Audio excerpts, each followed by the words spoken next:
Imagine you're sitting at your favorite neighborhood spot, the kind of place where the air smells like toasted sesame oil and ginger.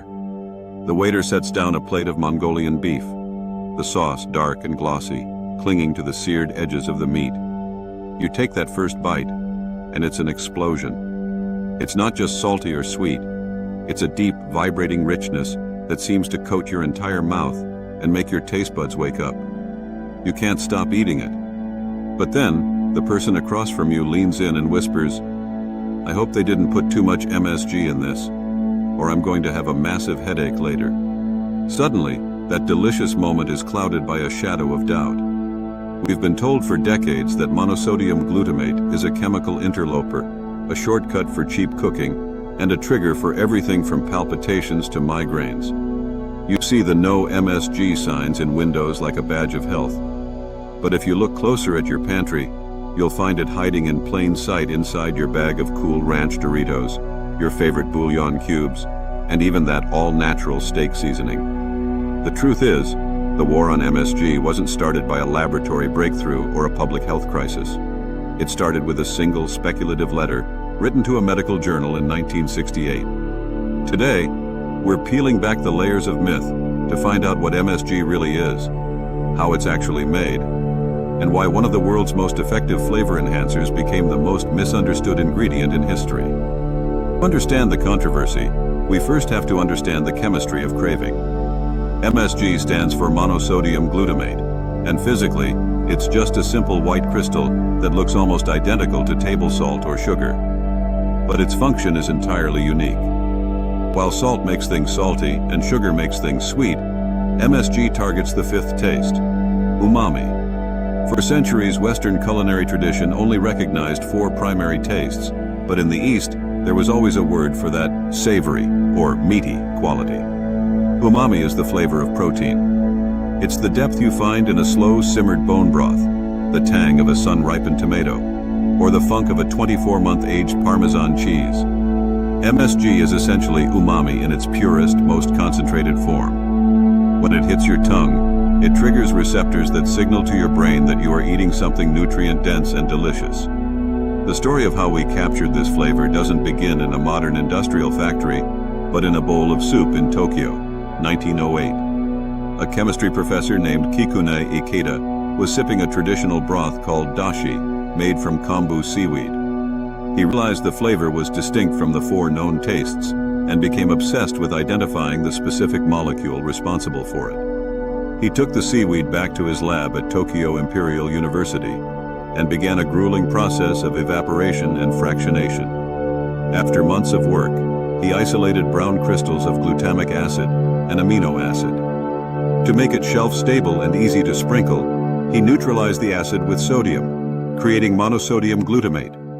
He was so convinced of its value that he patented the process and founded a company called Ajinomoto, meaning essence of taste. By the 1930s, MSG had become a staple of Japanese and Chinese kitchens, prized for its ability to make simple vegetable dishes taste as hearty as meat. You might assume that because it's a white powder, it's artificial. But the way MSG is produced today is a biological process remarkably similar to making beer or vinegar. In the early days, extracting it from seaweed was expensive and inefficient. Today, we use large-scale fermentation. It starts with simple carbohydrates, usually sugarcane, sugar beets, or corn. This sugar is fed into massive sterile stainless steel vats filled with a specialized bacterium called Corynebacterium glutamicum. These microbes act like tiny factories. As they consume the sugar, they naturally secrete glutamic acid as a byproduct of their metabolism. It's the exact same logic as yeast eating sugar to create CO2 and alcohol. Once the fermentation is complete, the mixture is filtered, purified, and neutralized with sodium to create those familiar white crystals. The kicker here is that once the process is finished, the glutamate molecule in the MSG shaker is chemically identical to the glutamate found naturally in a stalk of broccoli or a piece of seared tuna. Your digestive system literally cannot tell the difference between the added MSG in a snack food and the natural glutamate in a tomato. Both are processed by the body in the exact same way.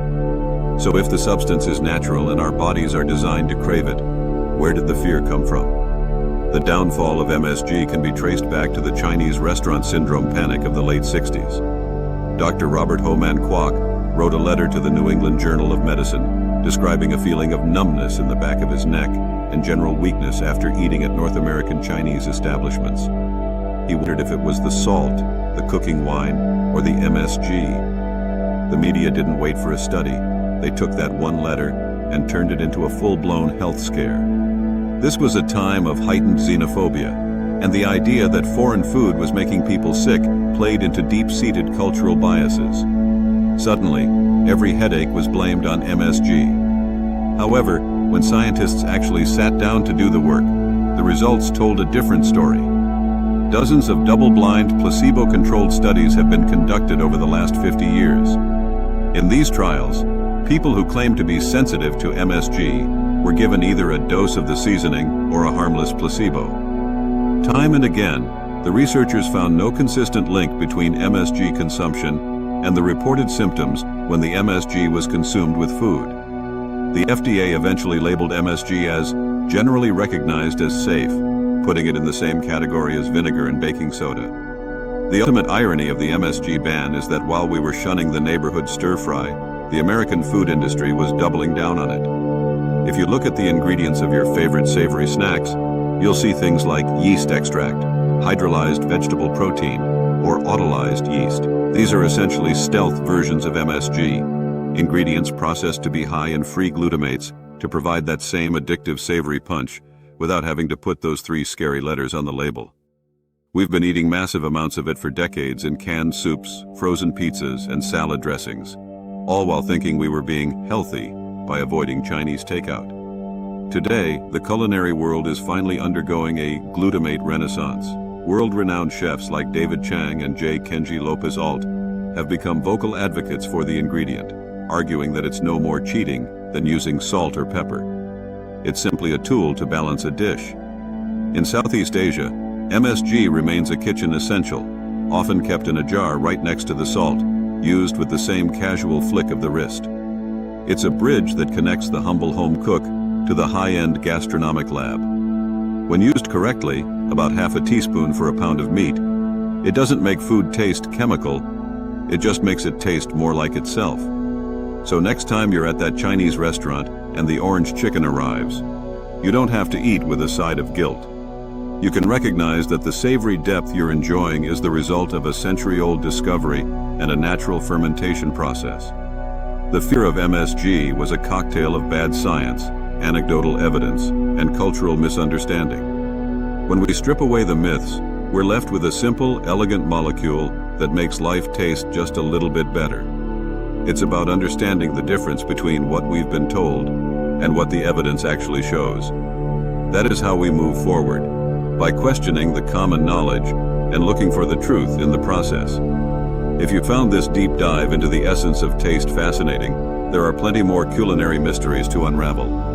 Let us know what ingredients we should investigate next. Until then, trust the process.